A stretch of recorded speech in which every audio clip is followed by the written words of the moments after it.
Bonsoir mes étoiles. Eh bien, nous nous retrouvons dans le confessionnal pour permettre à quelqu'un de nous expliquer son histoire. Vous savez, on n'a point le droit de juger, on n'a point le droit de condamner. Alors ce soir, dans le confessionnal, nous recevons Nestor. Nestor qui a le cœur en peine. Nestor qui a le cœur affligé. Écoutons ensemble son histoire. Je suis Monsieur Nestor.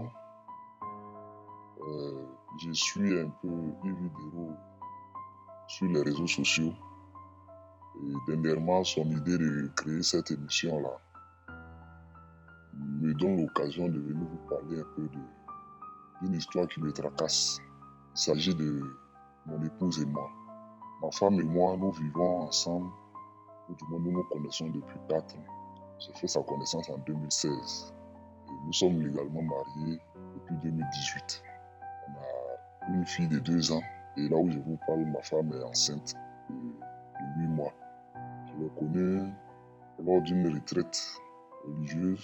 Je venais d'avoir un boulot. J'ai voulu du moins profiter de cette retraite pour dire merci à Dieu. Et en réalité, il venait de me donner un boulot. C'est là-bas que j'ai fait la connaissance de celle qui est aujourd'hui ma femme. Nous avons sympathisé. Et aujourd'hui, comme je l'ai dit tantôt, nous sommes légalement mariés depuis 2 ans. L'histoire, le nœud de l'histoire, ou du moins le début de l'histoire que je vais vous conter, c'est que après 2 ans de relation avec ma femme a changé d'attitude. Elle avait un comportement qui faisait que je la soupçonnais de me coquifier.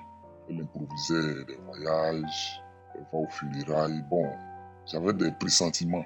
Et quand je l'accusais, c'est sans preuve.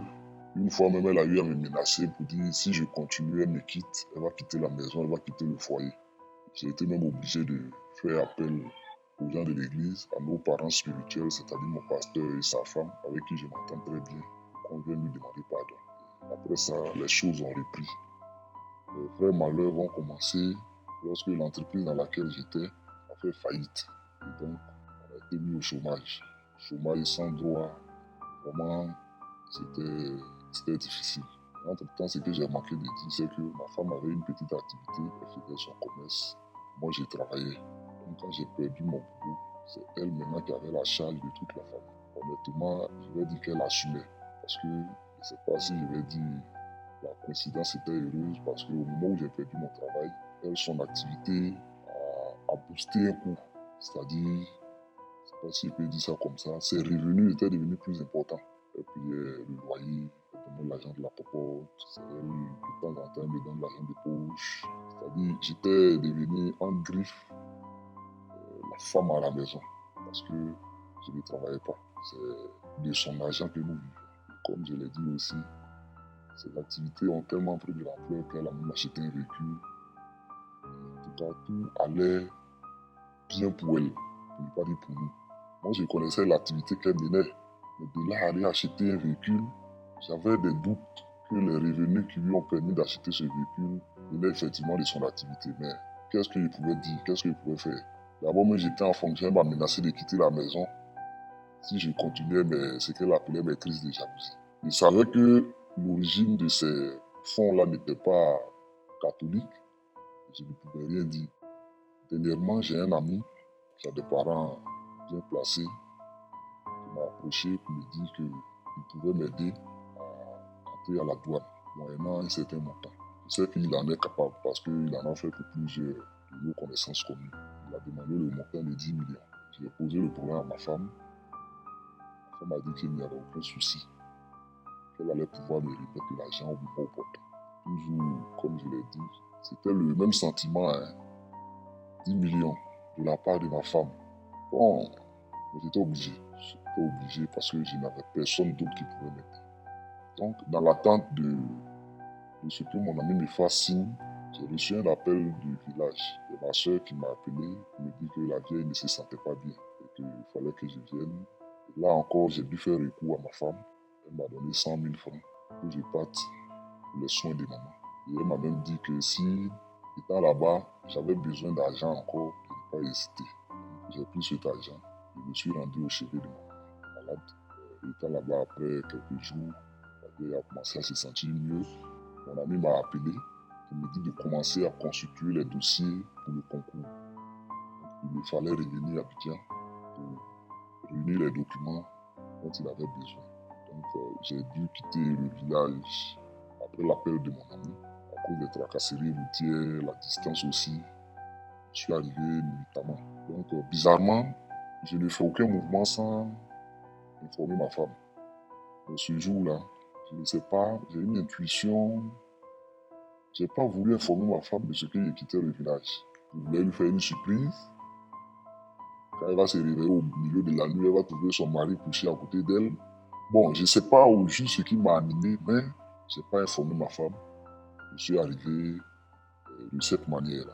Quand j'ai touché le poignet de la porte, parce que chez moi, il y a le portail. Après avoir franchi le portail, il y a la porte maintenant qui mène au salon, au séjour. Pour le portail, je n'ai pas eu de problème. Mais à peine j'ai franchi le seuil de la porte du salon, j'ai entendu des murmures. En tout cas, j'ai senti des gens parler à la chambre. Je me suis dit certainement qu'elle ne dormait pas, elle était au téléphone ou quelque chose comme ça. Mais en même temps, les soupçons que j'avais depuis lors me sont revenus en flash. Ça m'a fait trembler. Donc j'ai évacué rapidement ces pensées-là. J'étais déjà là. Donc s'il y a des murmures, et d'ailleurs même c'est dans la chambre que je partais. Je me suis dirigé vers la chambre, dans toute la discrétion, sans faire de bruit. Grande a été ma surprise lorsque j'ai ouvert discrètement la porte de la chambre, qui je trouve dans mon lit conjugal avec ma femme. Mon pasteur et ma femme dans notre lit conjugal. Tel que je suis venu, ils ne m'ont pas vu. Et ils n'ont pas su qu'il y avait quelqu'un d'autre dans la maison, à part eux deux, et peut-être ma petite fille qui était là. Comme je l'ai dit, depuis le salon, même on les entendait murmurer. Et après cette découverte, je me suis dit, qu'est-ce que je dois faire? Quelle attitude je dois avoir? Je suis un chômeur, pour ne pas dire licencié, au chômage. Mon ami s'apprête à m'aider, moyennant un financement qui doit venir de ma femme. Et les soupçons que j'avais de ma femme depuis 2 ans venaient là de se concrétiser. C'est-à-dire les soupçons venaient d'être réalité. Qu'est-ce que je dois faire? Je fais un cafouillage pour mettre à nu le comportement de mon pasteur et de ma femme. À ce moment-là, je n'aurai pas le financement de mon concours. Ou bien je garde le silence. Qu'est-ce que je fais? Donc vraiment, aidez-moi par vos conseils. Je suis vraiment dos au mur. Je ne sais quelle décision prendre. Je vous remercie.